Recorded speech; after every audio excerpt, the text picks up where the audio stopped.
Bom, então vamos lá, vamos dar início, né? Então, eu queria primeiro dizer que é um prazer ter vocês aqui. Nós estamos iniciando a primeira semana de saúde mental corporativa, que é um espaço que nós pensamos para podermos abrir conversas sinceras, conversas necessárias sobre o cuidado das pessoas dentro das empresas, aliado àquilo que as empresas precisam, que é garantir aí também a sua lucratividade. Ao longo desses dias, a ideia é que possamos trocar ideias, aprender com especialistas e refletir sobre como cada um de nós pode contribuir para construir ambientes de trabalho mais saudáveis, mais empáticos, mais humanos e, consequentemente, mais produtivos. Então, eu vou pedir que vocês fiquem à vontade, que vocês aproveitem esse momento para se permitirem olhar para a saúde mental a partir de um outro viés, né, com o cuidado e importância que ela merece. Então, hoje a nossa programação começa com o tema O Custo Invisível da Saúde Mental nas Empresas. Eu vou compartilhar aqui a tela com vocês. Pronto. Assim, vocês conseguem ver em modo de apresentação, certo? Bom, então eu vou me apresentar primeiro. Eu sou Ana Paula Magosso, eu sou psicóloga de formação, tenho doutorado em Psicologia da Saúde e nós temos a CLIA, Psicologia, Saúde e Educação, há mais de 20 anos, né? E há cerca de 10 anos eu atuo a maior parte do meu tempo como gestora da CLIA. Então, nós estamos aí muito perto dessa questão da saúde mental em todos os seus aspectos, tanto no aspecto do indivíduo como no aspecto da organização. E por que é importante a gente parar para pensar e conversar sobre saúde mental, né? As pessoas, elas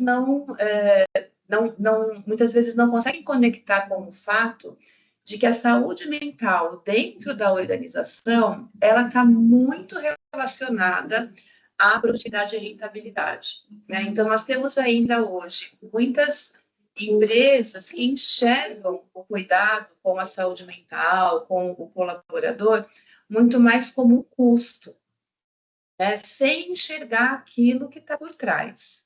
Agora, qual é a realidade? A nossa população está adoecendo.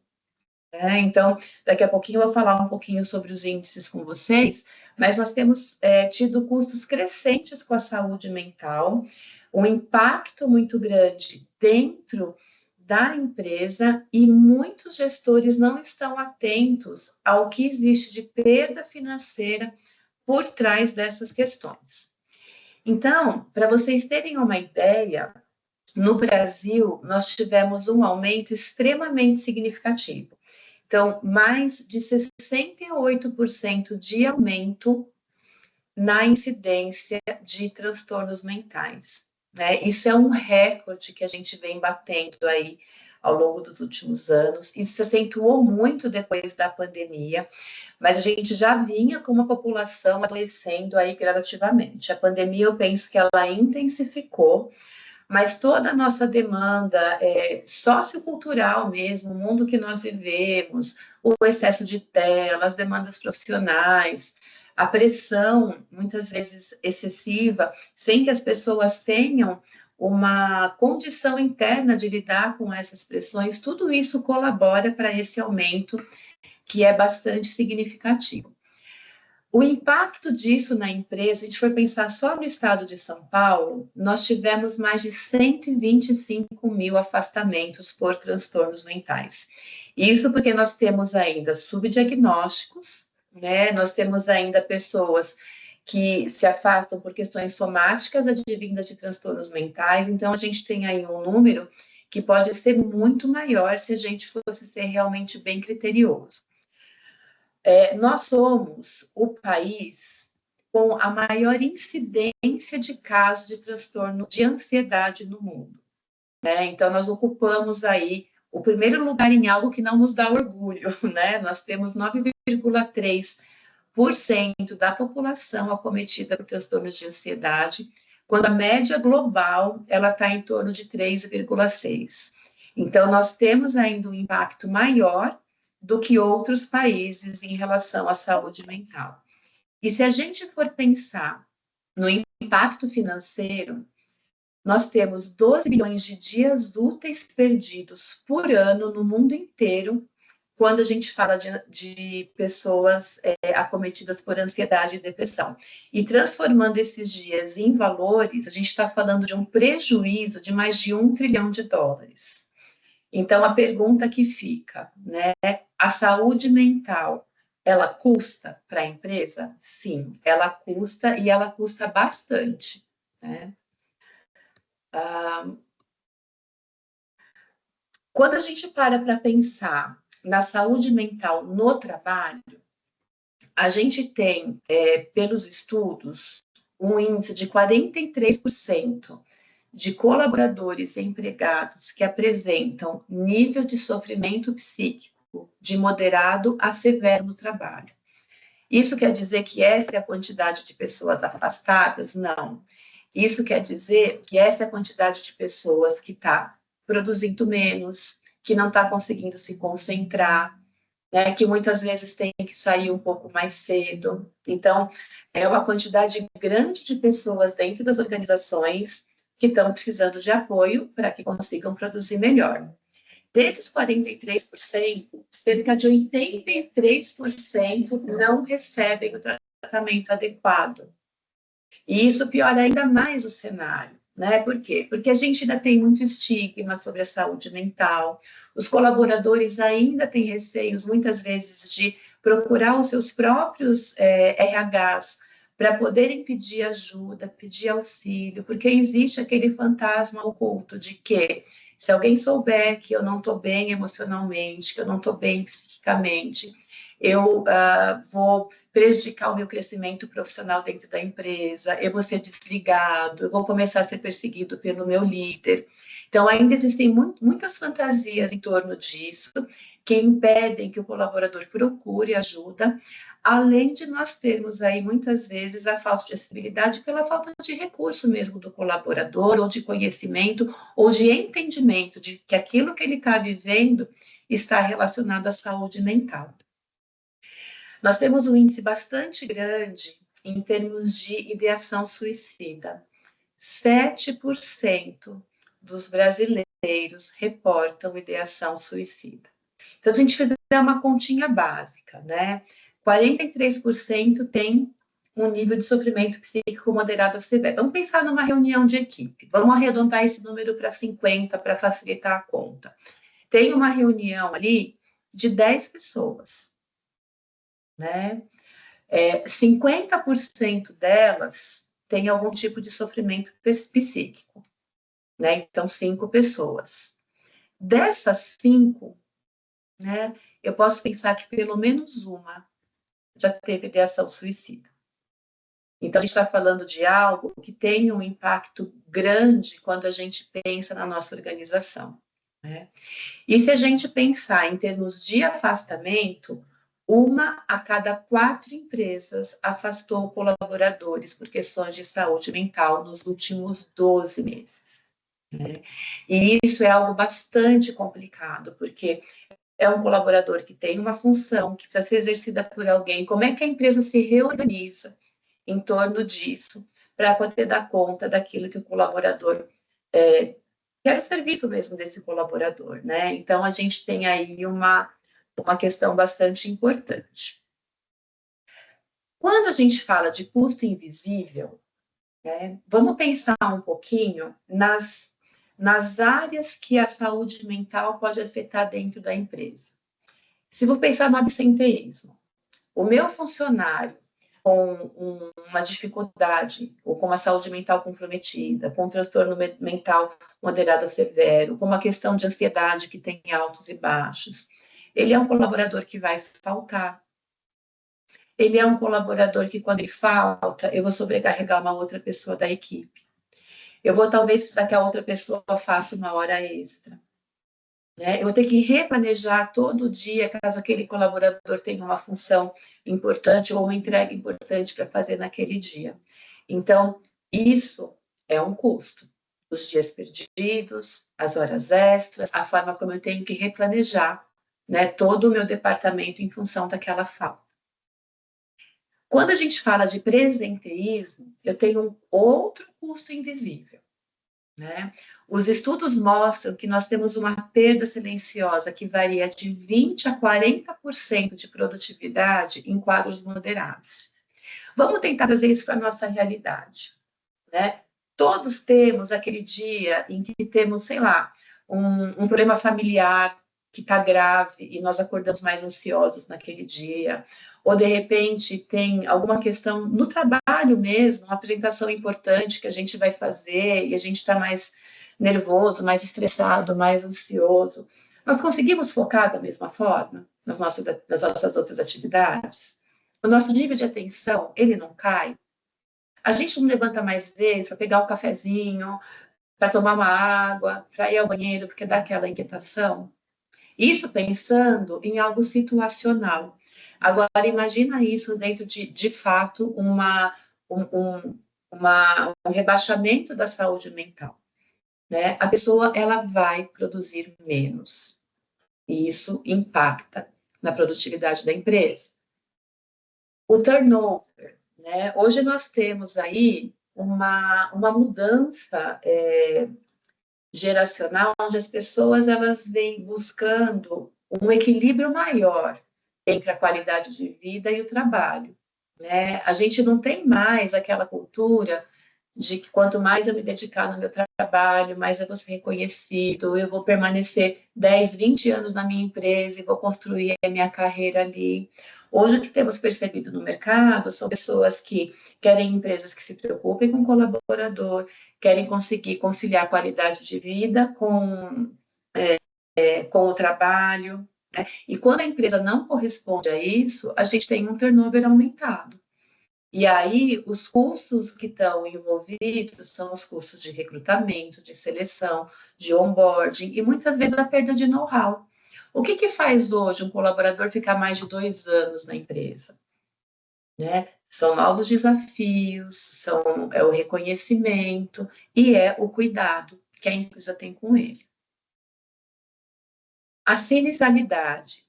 Muitas empresas oferecem planos de saúde para os seus colaboradores, né? E a gente sabe que empresas que têm mais do que 100 colaboradores, o reajuste do plano de saúde ele vem baseado na sinistralidade. Se não fechar a conta, o reajuste vai ser maior, né, quando tem a renovação do plano.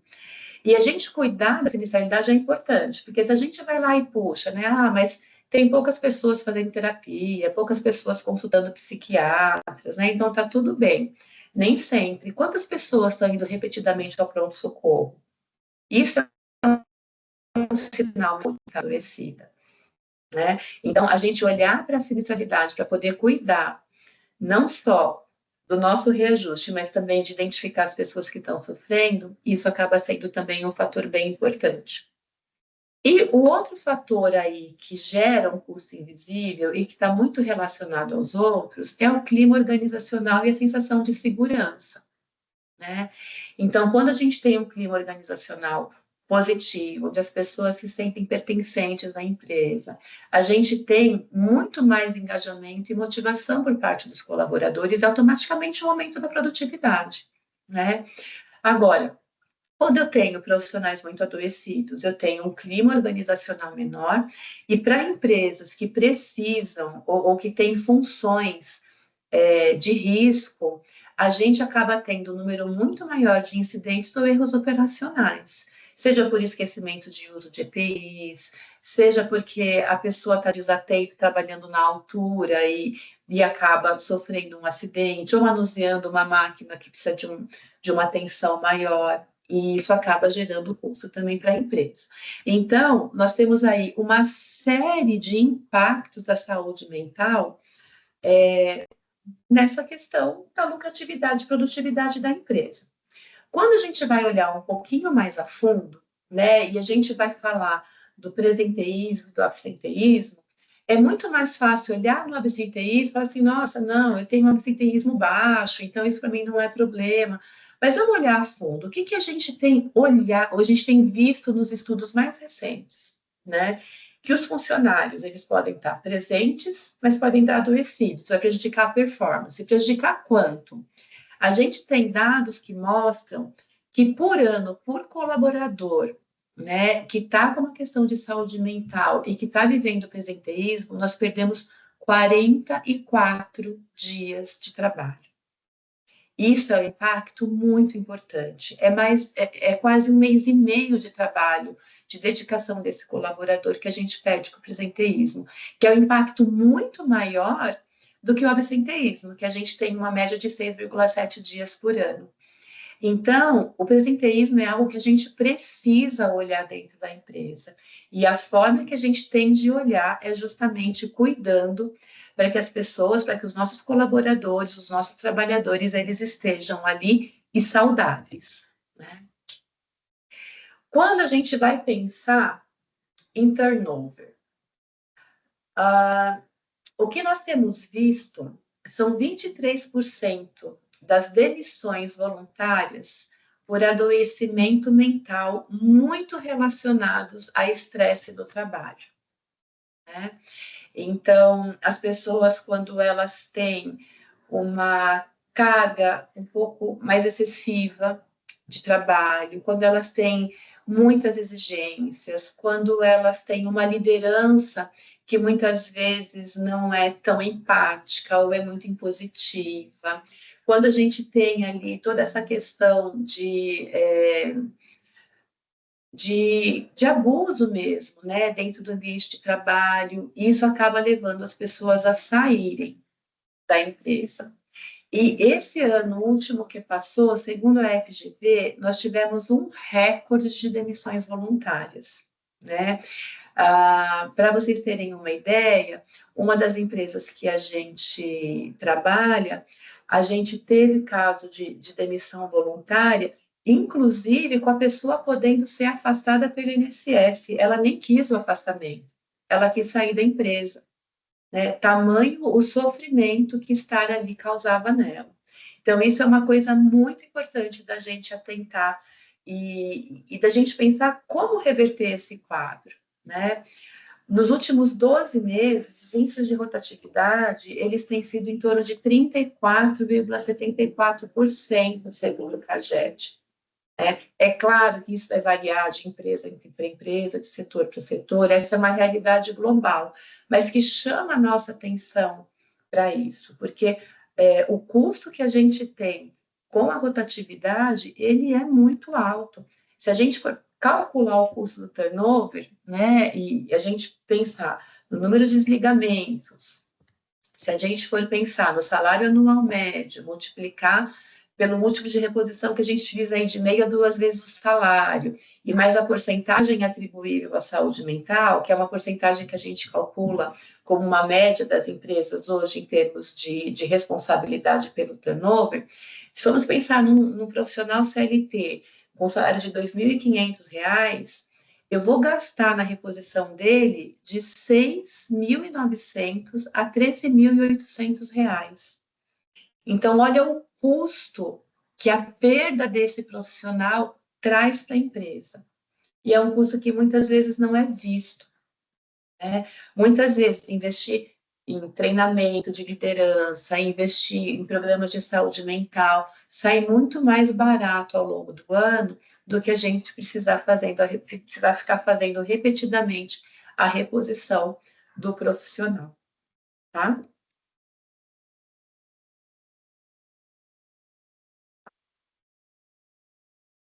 Pensando na sinistralidade. Na realidade brasileira, poucas empresas, elas de fato fazem governança de dados para o uso do benefício. Na verdade, a gente fala até de uma questão de gestão de saúde mesmo, né? Então, acaba tendo uma baixa clareza do uso do plano quando está relacionado à saúde mental e que muitas vezes impacta a saúde física, aquilo que a gente estava conversando, né? Às vezes tem um colaborador que todo mês ele está umas 2 ou 3 vezes por mês ali buscando um pronto-socorro ou buscando um médico clínico ou um cardiologista, e a hora que você vai ver, você fala, nossa, o que está acontecendo com ele, né? Tem diagnóstico nenhum, muitas vezes uma ansiedade exacerbada que ele ainda não identificou e que vai dando sintomas físicos e ele acaba procurando o médico, que é o caminho mais fácil. Tem várias patologias físicas que são decorrentes de saúde mental. Quando a gente fala nas doenças dermatológicas, nas doenças gástricas, né? Muitas delas estão muito relacionadas a uma saúde mental comprometida. E o que fica muito difícil de ver é que as coparticipações e reembolsos ficam pulverizados, a empresa muitas vezes não enxerga. E aí, o reajuste por sinistralidade só vai vir num outro ciclo. Então, como é que a gente pode controlar isso? Né? Se a gente for pensar em termos de gestão de saúde mental, ela começaria por aí, né? Identificando quem são os colaboradores que estão fazendo um uso que chama atenção, que destoa daquilo que seria o natural, né, do plano de saúde, para que eu possa olhar para eles de uma forma diferente e procurar ajudá-los naquilo que ele precisa e não ter um impacto negativo nessa sinistralidade.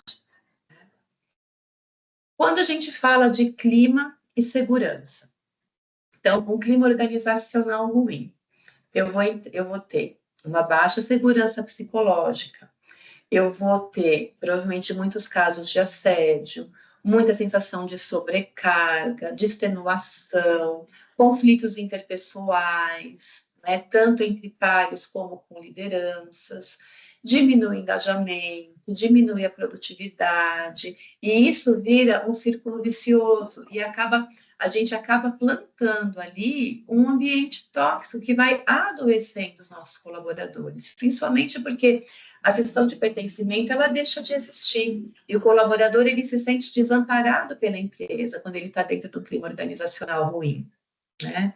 Quando a gente soma isso, a falha de segurança em funções que precisam de uso de EPIs, de procedimentos específicos para evitar acidentes, a gente começa a ter um aumento no número de acidentes ou quase acidentes que vão colaborando para a sensação de insegurança dentro da empresa. E aí, a empresa perde oportunidade, perde qualidade e perde dinheiro, né? Porque isso vai acabar culminando numa menor margem bruta e no menor EBITDA lá da frente, porque a produtividade ela vai realmente caindo. E essas continhas, elas são muito difíceis de enxergar. Por isso que, muitas vezes, os gestores têm dificuldade de realmente enxergar a saúde mental como algo que você precisa investir para a geração de lucro, né? Então, a gente for falar de uma forma geral, um clima organizacional e uma segurança comprometida vai reduzir receita, porque está totalmente relacionado a atrasos no comparecimento pontual à jornada de trabalho, atrasos nas entregas, cancelamentos, presenteísmo, perda de clientes, porque isso diminui a qualidade do trabalho, né? Impacta diretamente no custo de entrega do serviço, porque aumentam os erros, gera retrabalho, e o retrabalho gera horas extras na operação. Aumenta o OPEX, porque vai aumentar a turnover, pode aumentar custos jurídicos com indenizações, ainda mais agora que a gente tem o burnout como uma doença ocupacional. Se a gente não tiver tudo isso muito bem amarradinho, né, é isso que vai acontecer na justiça trabalhista, daqueles pacientes que realmente estão tendo um adoecimento mental no trabalho, né? E os tributos, porque as empresas podem ter aumentos de impostos relacionados a acidentes de trabalho. Então, a gente tem aí um impacto bem importante do clima e segurança e que as empresas muitas vezes não estão informadas.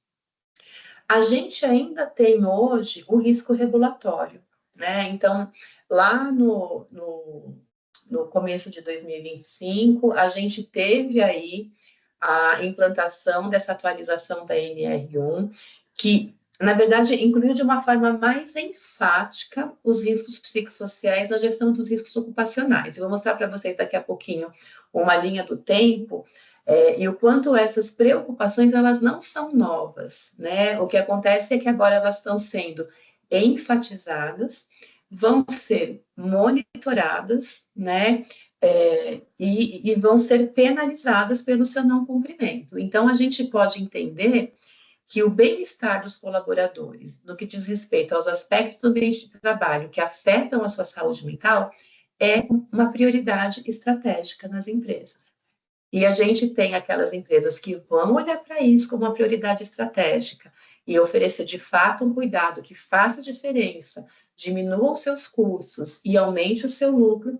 E nós temos aquelas empresas que vão tratar isso como mais uma norma a ser cumprida e não vão investir de fato a fundo para poderem ter os benefícios que isso pode trazer. Está valendo desde maio de 2025.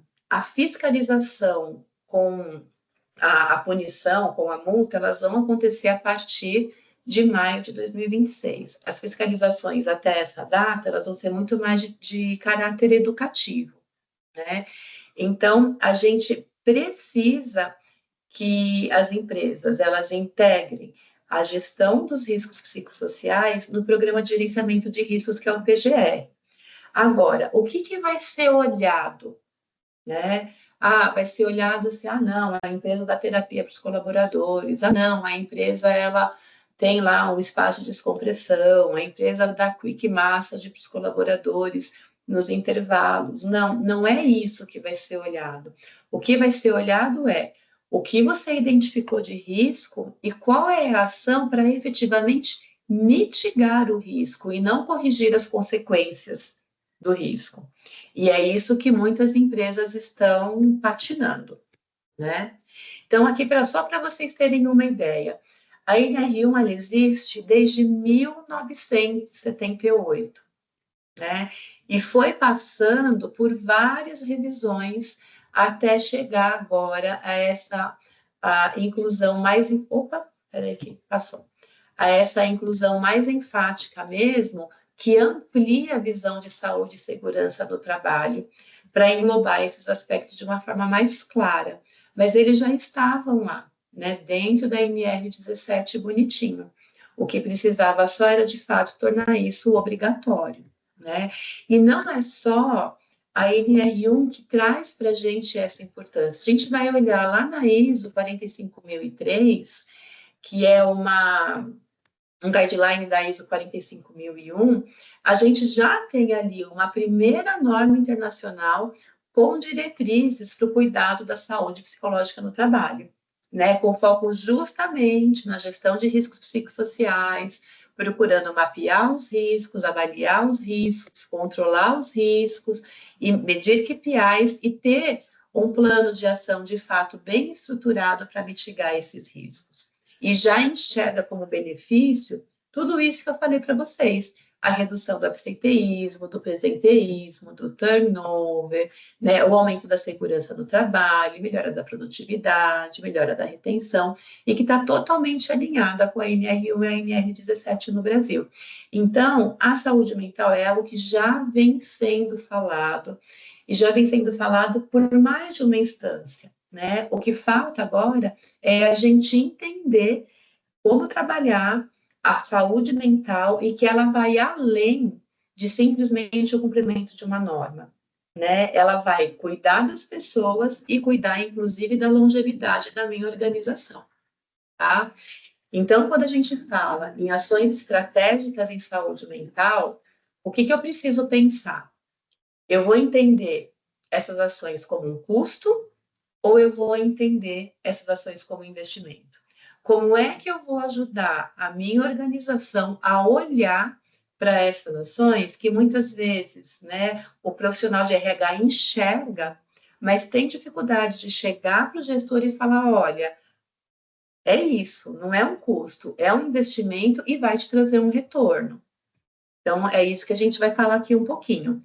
Então, quando a gente vai falar de estratégias para a saúde mental, a gente tem que pensar que a minha estratégia, o meu programa de saúde mental, ele tem que me trazer um retorno sobre o investimento. E eu tenho que poder mostrar isso para o meu gestor, né?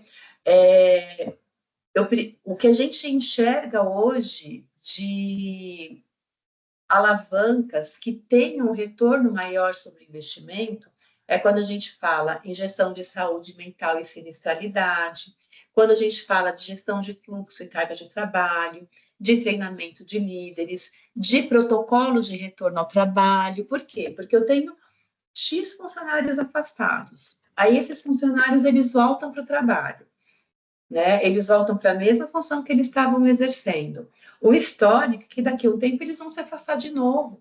E esse afastamento torna recorrente. Por quê? Porque ele não foi preparado para retornar para o trabalho, né? Não foi feito um acompanhamento, inclusive, de que ele fez o tratamento que ele precisava para poder estar apto a retornar.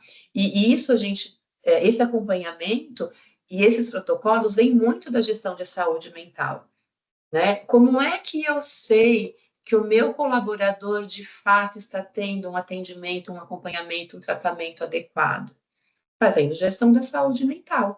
É tendo aí uma proatividade no sentido de acompanhar esse tratamento. A adesão ao tratamento da saúde mental, ela é tão difícil quanto o tratamento da diabetes, da hipertensão, porque é um tratamento de longo prazo, em alguns casos até para a vida inteira, né? Então, da mesma forma que a gente gere questões de saúde nessas outras patologias, eu preciso gerir a saúde mental. E tudo isso vai impactar num retorno maior sobre o investimento. E, além disso, eu fortaleço a minha marca empregadora, então fica muito mais atrativo para talentos estarem na minha empresa, melhora o clima organizacional, melhora a minha retenção e trabalho dentro do pilar da diversidade, né? Então, tudo isso está envolvido quando a gente fala num programa estratégico de saúde mental. Então, vamos lá. Se a gente for fazer um cálculo simples, né, pensando numa empresa com 200 funcionários, pensando num salário médio de R$ 2.170, mais ou menos, e 22 dias úteis no mês, de um colaborador que tem aí uma questão de saúde mental, né? E eu vou trabalhar com aquilo que eu olho em termos de resultado de um programa estratégico de saúde mental, eu vou conseguir reduzir o absenteísmo dos meus funcionários em um dia por pessoa, vou ter um retorno de R$ 19.800. Eu vou conseguir melhorar 3% do presenteísmo no primeiro ano. Então, eu estou falando de uma redução de custo de R$ 156.800 e uma melhora de 3% no meu turnover, falando de uma economia de R$ 98.000. Então, no primeiro ano que eu invisto num programa estratégico de saúde mental, eu estou falando de uma economia para a minha empresa, que tem 200 funcionários, com salário médio de R$ 2.100, de R$ 274.600 no primeiro ano, né? Pensando no investimento médio de R$ 120.000 ao ano num programa estratégico de saúde mental, né? Então, você tem aí um lucro bastante significativo para a empresa, em torno de R$ 150.000 no ano.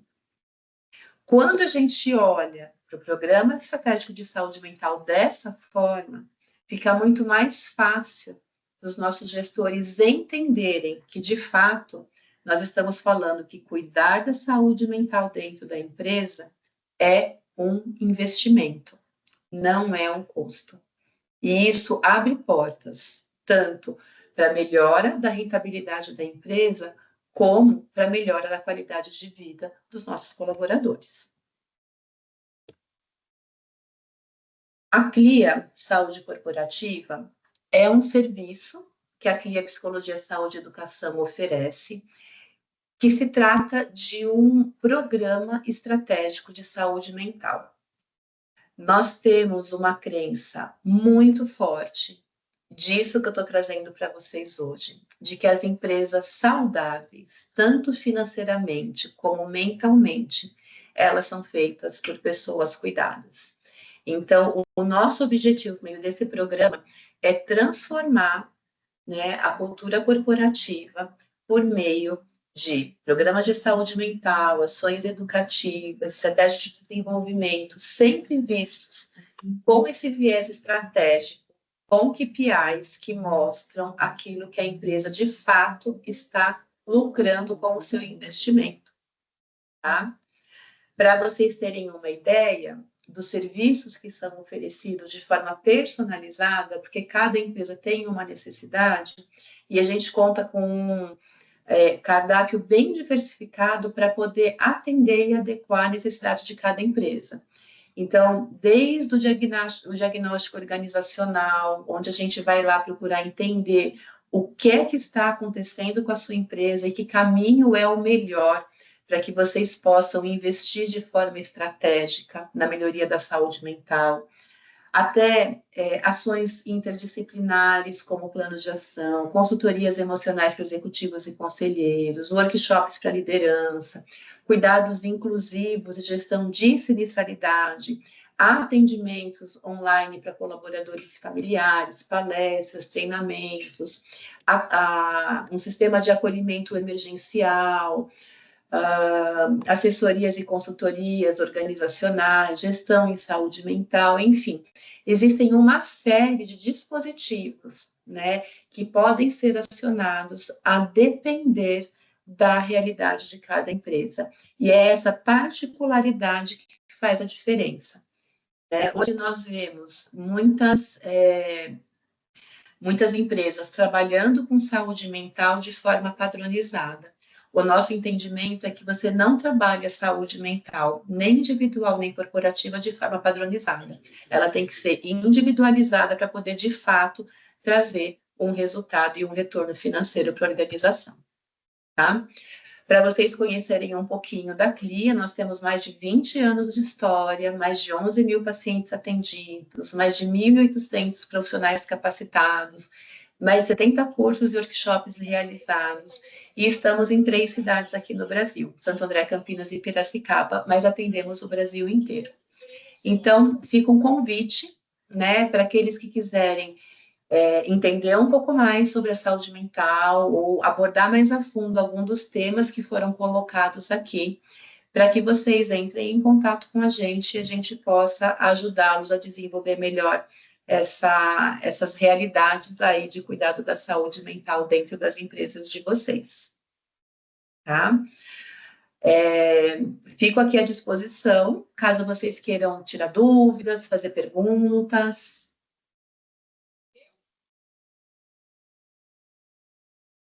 Não, parabéns aí pela apresentação, né? É muito importante. Eu que atuo em pequenas empresas, né, médias empresas, por mais que se fale ainda muito, né, de saúde mental, que é importante, né, Setembro Amarelo, mas no dia a dia a gente sabe os desafios, né, do empresário, do time, e ter esse acolhimento, é que nem você falou, é uma cultura ainda do brasileiro, né, de às vezes só investir depois que deu o problema, né? E aí é onde você mostrou ali, sai muito mais caro do que o preventivo. Então, hoje, fazer um trabalho de prevenção é ainda mais barato, porém, o brasileiro ainda não aprendeu muito, né? Fala, às vezes a gente também comete ainda, né? Porque é uma cultura, né? Então, até mudar esse posicionamento de entender que é melhor eu investir 120 mil do que perder 275 mil, porque na verdade você não está investindo. Aí sim é um custo, né? Porque é um dinheiro que você está tendo que pagar ali para ir embora. Agora, investiu 120 mil no exemplo que você usou, eu estou evitando de ter aquela perda, né? E realmente eu vou ter funcionários melhores, eu vou conseguir manter o pessoal, né? Que o know-how, ele também é muito importante para a empresa. Eu posso contratar, ter dinheiro para contratar um outro profissional para substituir o Leandro aqui, porém o conhecimento que eu já tenho da empresa, aquela pessoa ainda vai levar um tempo para se adaptar, né? Então é muito importante esse trabalho que vocês fazem, né? De fazer esse diagnóstico, entender, né? E acho que levar esses números às vezes faz com que a alta gerência perceba, né? Que às vezes eles querem ver o financeiro, né? Então você mostra, ó, tem um retorno financeiro. E tem algumas que você não vai ter exatamente ali os números, mas só o fato do time ter diminuído o turnover, você ter menos afastamentos, você começa a ter fugiu a palavra lá, os indicadores, né? Para você também ver esse retorno, não só financeiro, mas também a satisfação dos colaboradores, né?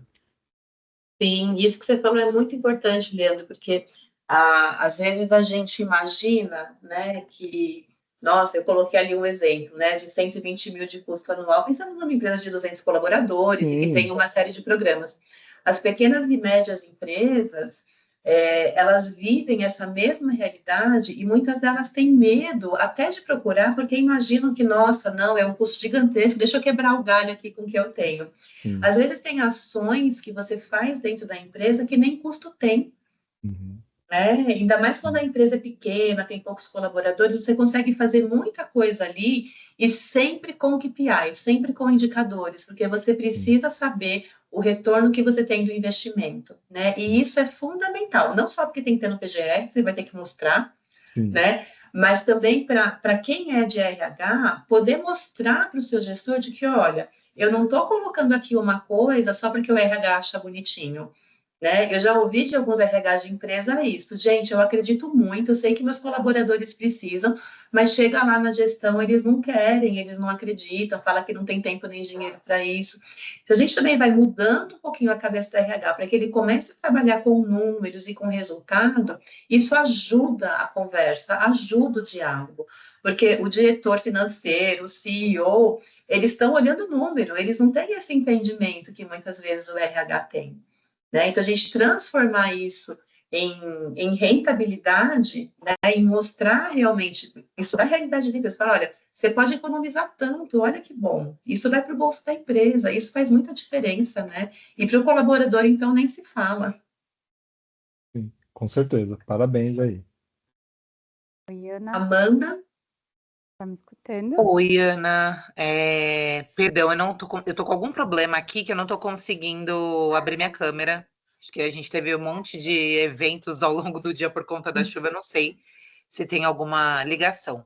Primeiro de tudo, parabenizar. Acho que um conteúdo super relevante e como pessoa de RH é importantíssimo se falar, né? É ter como, acho que uma via de cuidado esse olhar para a saúde mental da empresa como um todo. E no meu caso é mais uma pergunta, Ana. Eu apoio hoje empresas, né, de diversos tamanhos, como o RH, para temas diversos, né? E grande parte dos meus clientes já tem o mapeamento desses indicadores. Mas o que eu percebo é que, de forma muito sensível, eles não sabem fazer essa leitura de indicador e detectar a partir dali qual é o problema, né? Então, meu absenteísmo está lá em cima, mas será que é motivado por questão de saúde mental, né? Então, a minha pergunta para você é mais em linhas de serviço, né? Por onde eu consigo recomendar que os meus parceiros comecem, né, pensando em serviços da CLIA, ou qual é o melhor caminho para que, de fato, eu tenha um diagnóstico de qual é o problema da minha empresa e qual é o serviço certo que eu devo investir ali para a conversão de saúde mental do meu grupo de empregados. bom, tem algumas respostas que eu posso te dar nesse sentido, Amanda. Então, primeiro, a gente começa de fato trabalhando com esses indicadores. Então, a gente vai olhar todos esses que você falou, absenteísmo, turnover, nananã, e a sinistralidade que ele tem no plano de saúde para a gente poder cruzar. Se a gente identifica taxas muito altas, né, de algum deles, a gente precisa, em alguns casos, fazer uma investigação diagnóstica de risco socioemocional mesmo dentro da empresa. Então, a gente trabalha com alguns questionários que são todos padronizados, validados, com comprovação científica, para poder levantar as áreas com maiores transtornos, entender quais são esses transtornos e poder transformar isso num plano de ação. Em outros casos, se a gente faz uma imersão de entendimento de cultura, de conversa com liderança, você já consegue identificar, principalmente quando você sabe as áreas onde esses indicadores são mais fortes, você já consegue também identificar ali alguns fatores que também permitem a construção de um plano de ação específico. O que não funciona é a gente pegar esses questionários, né, de risco para poder aplicar, que vem com o plano de ação pronto, porque isso não é padronizado, isso não vai olhar no detalhe aquilo que está na sua empresa. Então, tem que ser alguma coisa realmente mais personalizada. Então, por onde que eu começaria? começaria olhando para esses indicadores que eles têm e fazendo uma análise com vistas a risco de saúde mental. Num segundo passo, identificar se eu preciso fazer algumas rodas de conversa com as lideranças ou um diagnóstico mais aprofundado de risco mesmo, né? Para depois a gente delinear quais são as ações que para aquela empresa vão ser mais efetivas. Respondi sua pergunta? Super.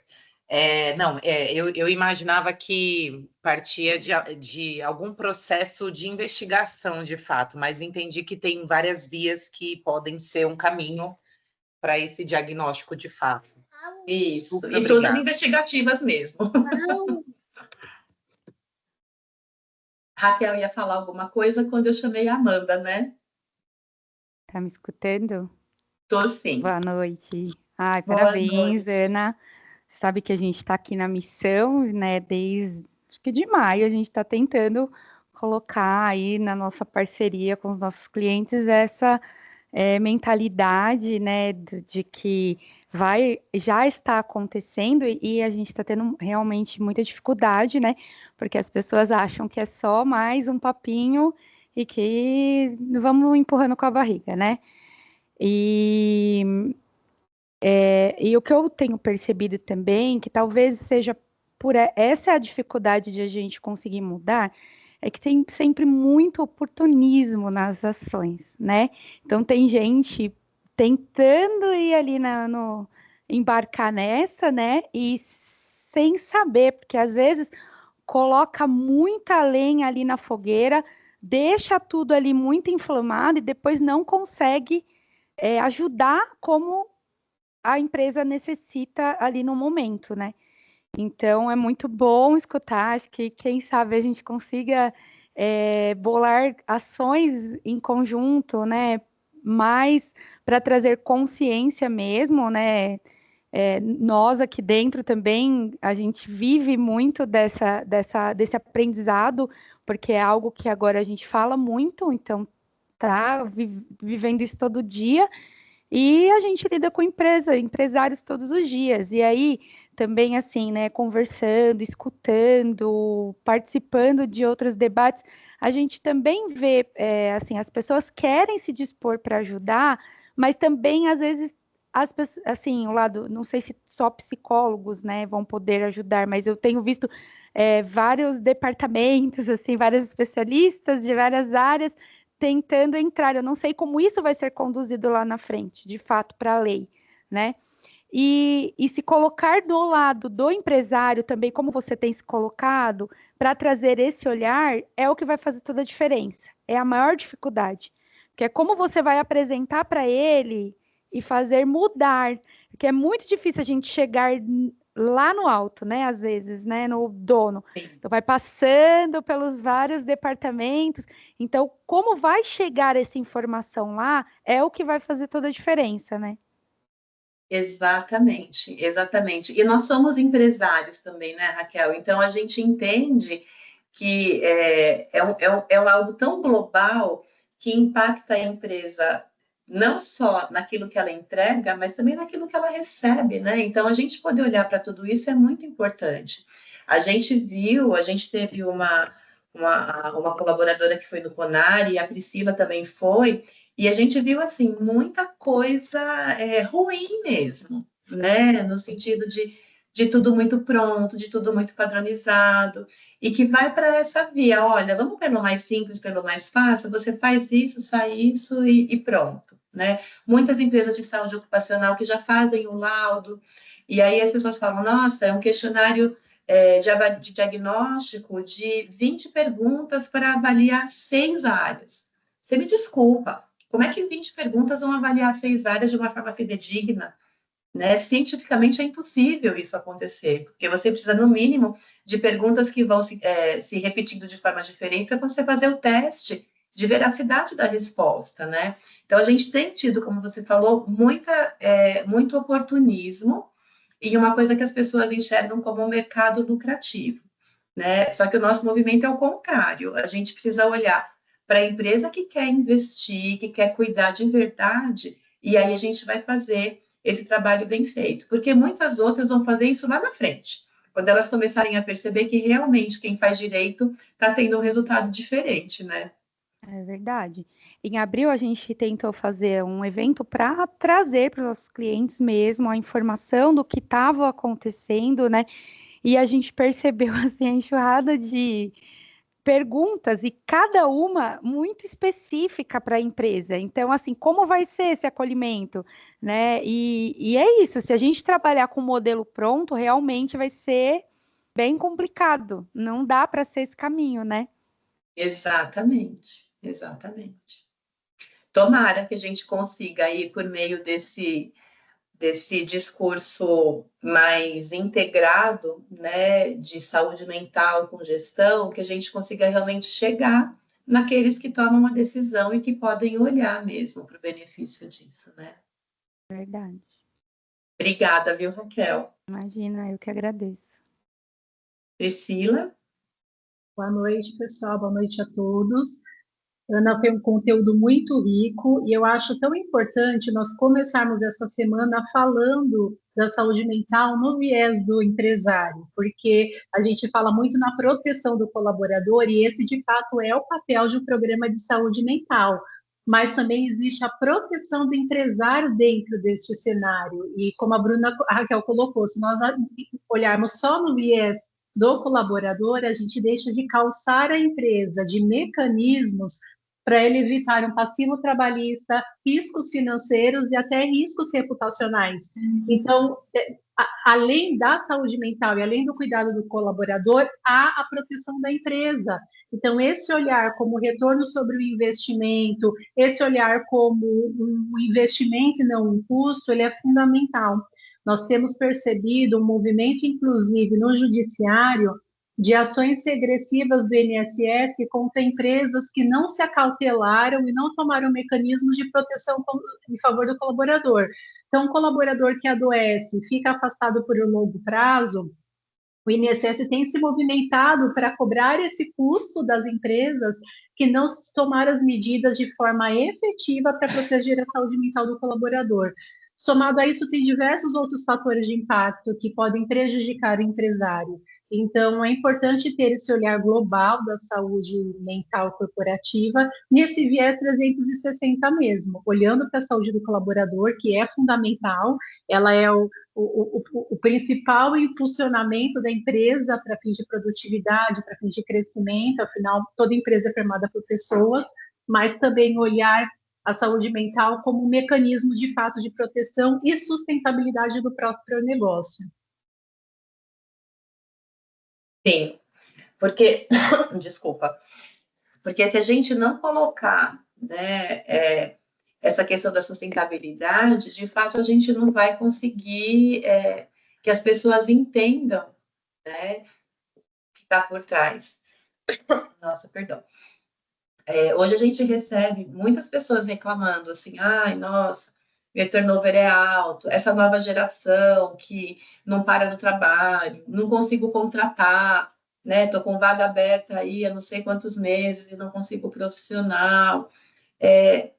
A saúde mental não é a solução para tudo dentro da organização, mas ela ajuda muito, né? Ajuda a reter, ajuda a atrair, ajuda a melhorar a produtividade. Então, eu acho que é isso que a gente precisa entender enquanto empresários, enquanto líderes, enquanto gestores, né? Além de toda a questão humana que está por trás, porque a gente vive num ambiente adoecedor, né? Quem hoje trabalha 8 horas por dia? Quem hoje dorme 8 horas por noite? Quem hoje se alimenta de fato sem ficar trabalhando ou respondendo mensagem no celular? É adoecedora a rotina que a gente tem, né? Quem consegue fazer atividade física todos os dias? Então, se a gente for ticando, né, eu diria que, assim, muito mais do que 68% de aumento a gente teria identificado, né? Porque 80%, 90% das pessoas têm hábitos de risco para problemas de saúde mental. E muitos deles muito difíceis de mudar, né?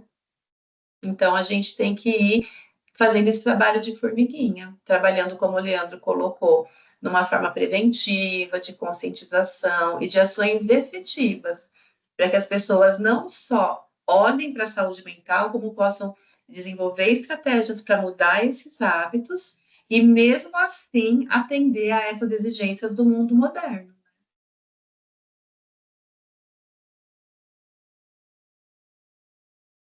Alguém tem mais alguma pergunta, algum comentário? Bom, eu fico à disposição, né, caso alguém queira depois conversar, tirar mais dúvida ou aprofundar em algum dos temas que foram apresentados. Quero agradecer muito a presença de vocês nesse primeiro encontro que a gente teve, dessa primeira semana de saúde mental corporativa, né? Espero que essa semana gere muitas reflexões, muitos desdobramentos para a gente poder aprimorar ainda mais esse viés de intervenção dentro das empresas, né? Lembro que não para por aqui, a nossa jornada já está começando, então amanhã a gente tem o tema liderança empática, né, que é o novo pilar de gestão de pessoas. Depois, na quarta-feira, ambientes psicologicamente seguros, como criar, sustentar e proteger juridicamente a sua empresa. Na quinta-feira, o programa de saúde mental, como estruturar e engajar. E na sexta-feira, fechando a saúde mental como estratégia de retenção e marca empregadora. Então, a gente vai, de certa forma, passar de forma mais aprofundada por todos esses itens que eu fui citando hoje para vocês na abertura. Tá bom? Então, muito obrigada. Espero que vocês tenham uma ótima noite e que vão efetivamente descansar e cuidar aí, cada um, da sua saúde mental, tá bom? Obrigado, Ana. Boa Tchau. noite, gente. Excelente noite a Boa todos. noite. Obrigada, tchau, Tchau, tchau. gente. Boa noite.